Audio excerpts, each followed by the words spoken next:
Express, an international courier service. Mahishmati సామ్రాజ్యం అనగానే మనకు వెంటనే బాహుబలి సినిమా గుర్తొచ్చేస్తుంది.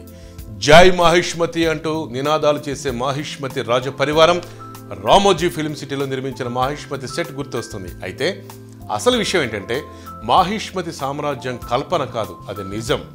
మధ్యప్రదేశ్లోని నేటి మహేశ్వర్ అనే ప్రాంతమే నాటి మాహిష్మతి సామ్రాజ్యం అట. రామాయణ మహాభారతంలోనూ ఈ రాజ్య ప్రస్తావన ఉందట. ఇండోర్ నుంచి 91 కిలోమీటర్ల దూరంలో ఈ పట్టణం ఉంది.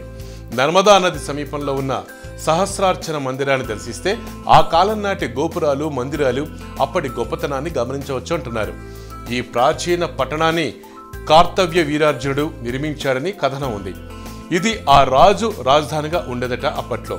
ఇప్పటికీ అక్కడ సహస్రార్చన దేవాలయంలో 11 అఖండ దీపాలు నాటి నుంచి నేటి వరకు వెలుగుతుండటం విశేషం. 18వ శతాబ్దంలో రాజమాత అహల్యాబాయి హల్కర్ తన భర్త మరణం తర్వాత మాళవ దేశాన్ని ఈ మాహిష్మతి పట్టణాన్ని రాజధానిగా చేసుకొని పరిపాలించిందట. శివభక్తురాలైన అహల్యాదేవి ఎన్నో శివాలయాలు నిర్మించారని పురాణం చెప్తోంది. అంతేకాదు పురాతన ఆలయాలను కూడా పునరుద్ధరించారట.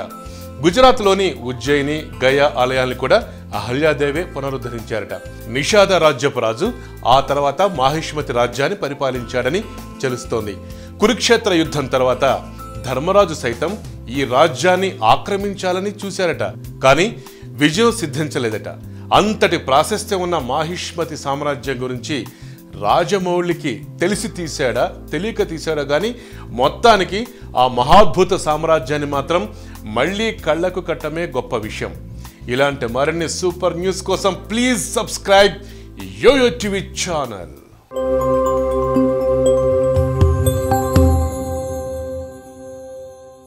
హాయ్ యోయో వ్యూవర్స్, సబ్స్క్రైబ్ చేసేటప్పుడు అక్కడ ఉండే గంట సింబల్ను ప్రెస్ చేయడం మర్చిపోవద్దు.